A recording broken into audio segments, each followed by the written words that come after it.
As of today, licensed grocery stores and big box grocery stores are now able to sell beer, wine, and cider and ready-to-drink beverages. Queen's Park reporter Lorenda Reddecup joins us now with more on this. And Lorenda, today the Premier and the Finance Minister were at one of those stores. That's right, Dwight. So they went to a Costco store in Etobicoke bright and early before it opened for a photo op. It is one of the just over 400 more grocery stores and big box stores that have signed on to sell alcohol. And they're in addition to the 450 grocery stores that were already allowed to sell booze earlier in this process as this PC government is opening up booze sales. It's not a huge pickup in terms of the new grocery stores, though it is certainly a lot more than what had initially signed up in the first few weeks when this was allowed. But there are thousands of grocery stores in this province. But the Premier and his Finance Minister proud of what they're seeing. We're focused on building Ontario, creating more economic opportunities for people and companies like Costco and other retailers. There's over 400 more retailers selling wine and beer now. I think it was 4,500 convenience stores, 4,600. Yep. Big number. Yeah, so Game changer. There's going to be freedom and choice for the first time in 100 years. So all smiles there, but there has been some concern, particularly from independent grocers. They don't like that they're going to have to accept empties, so those bottles and cans, just like what happens at the beer store. The only exemption is if they are within 5 kilometers of a beer store. Here is the head of one of those organizations.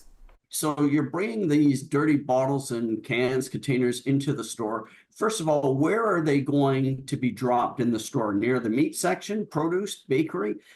There's a lot of stuff in those bottles. Never mind the smell.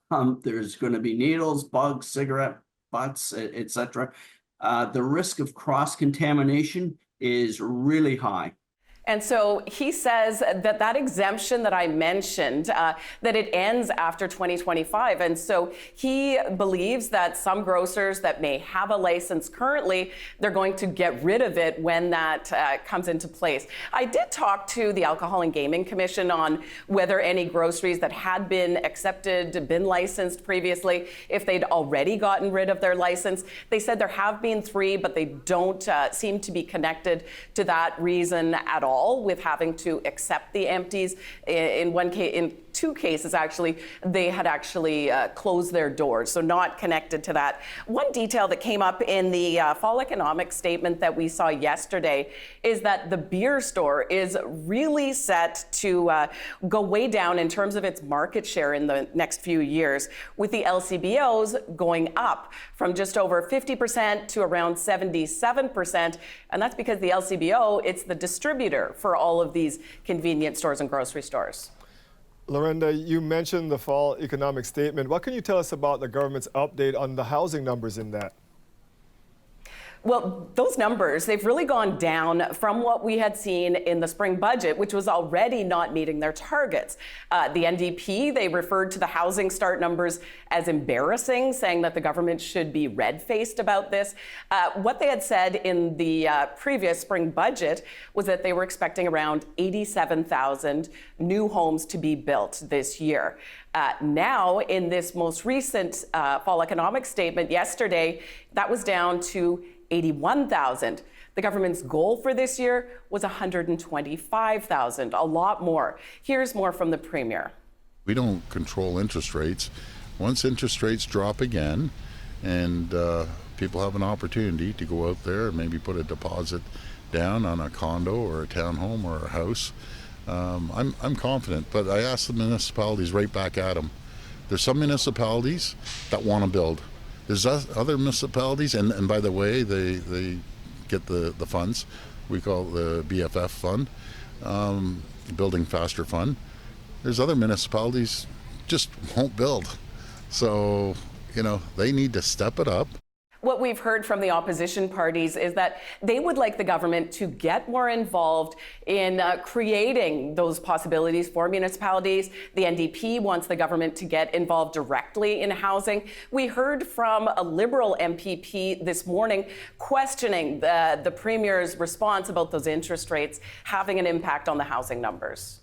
We are one province in a confederation that all faces the exact same interest rates.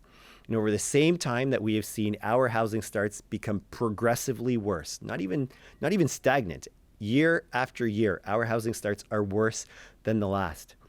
Other provinces are seeing considerably more success. I reference Alberta and British Columbia, who have 1.6 and 1.8 times the number of housing starts, respectively, compared to ourselves.